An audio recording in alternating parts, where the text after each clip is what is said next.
On? Here. All right, cool. What's up, guys? This is Coach Juvie coming at you from Sandbox.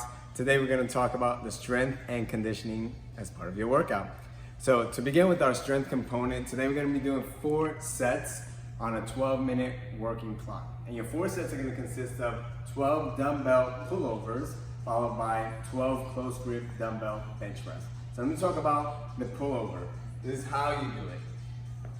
You're going to get onto the ground, holding your dumbbell. I would suggest in this fashion, you're gonna lay all the way down, and with control, you're bringing the dumbbell down, and then you're gonna come up. And it's okay to do a tap and go as long as you're in control.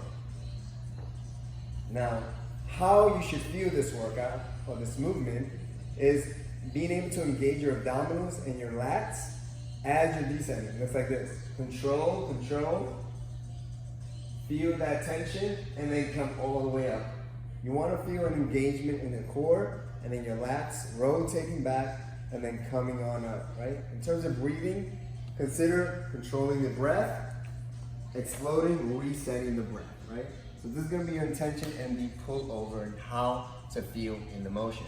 Let's talk about the close grip dumbbell bench press next, right? So this is how you're going to do the close grip. I'm going to use the same setup as the pullover. And the idea is to have your dumbbell come down as your elbows top the ground and then press out. Right? This is how you do it. And now let's talk about how you feel this movement. Here you're also engaging your core and you're controlling the elbows to the ground while keeping your shoulder blades together, right? So as opposed to apart like this, you want to bring them together, keep your abs nice and tight, and you're going to hear my breath kind of change because I'm purposely breathing with control to bring this weight down, to tap and go. You're gonna have 12 reps here. So plenty of time for you to feel the engagement as you're doing the workout. Again, that was a pull over with the dumbbell and the dumbbell bench press, right? I want you to feel these motions as best as you can. Okay. All right, so let's talk about your conditioning for today. Today we're gonna be doing 2 short chippers in which you're gonna have a 2-minute rest in between. In that chipper, you're gonna be doing dumbbell suitcase lunges, dumbbell renegade rows, and then dumbbell push press, followed by burpees.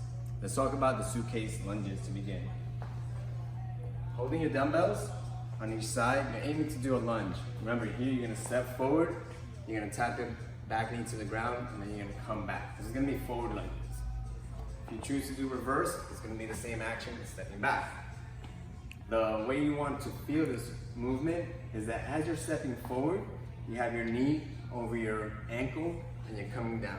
Here you're engaging your hamstring and then you're going to engage your quads as you're exploding back. Again, you're here on the side, coming down, exploding back.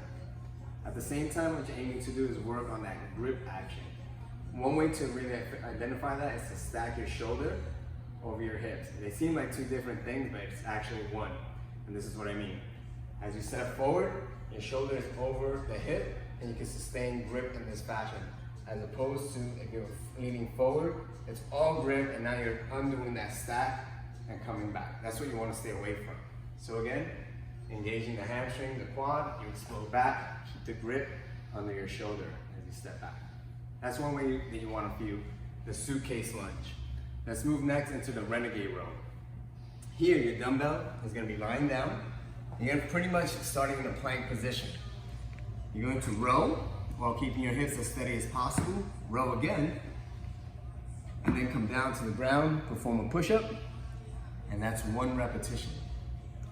Now, here you want to be conscious of when you're pulling, that abdominal being as tight as possible.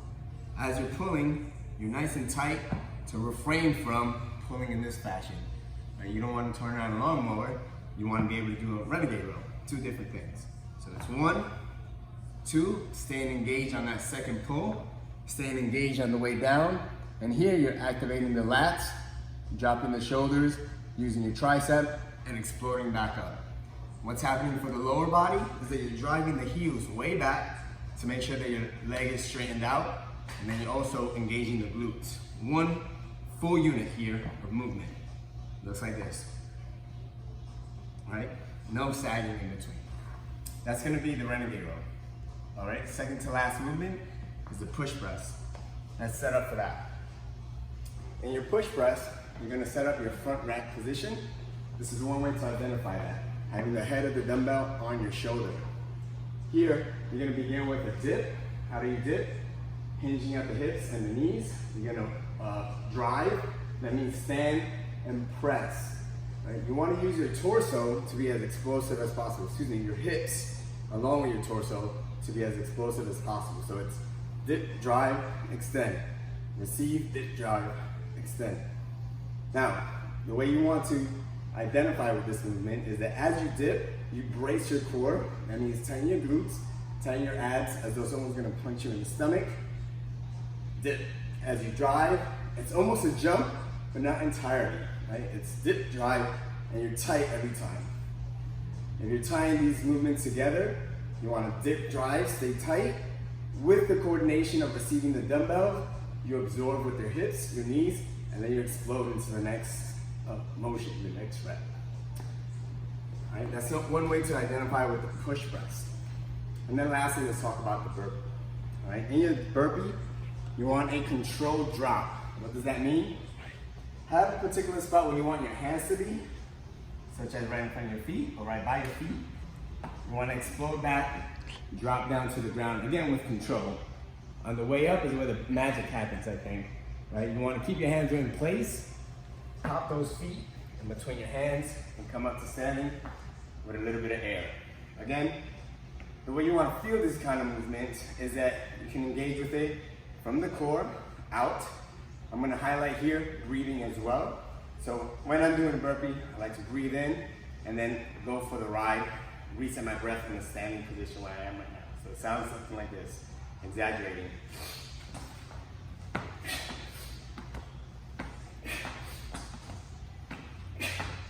Right, so the idea is that I'm bracing, I'm being very active in the middle, dropping with control, both feet back, both feet come forward.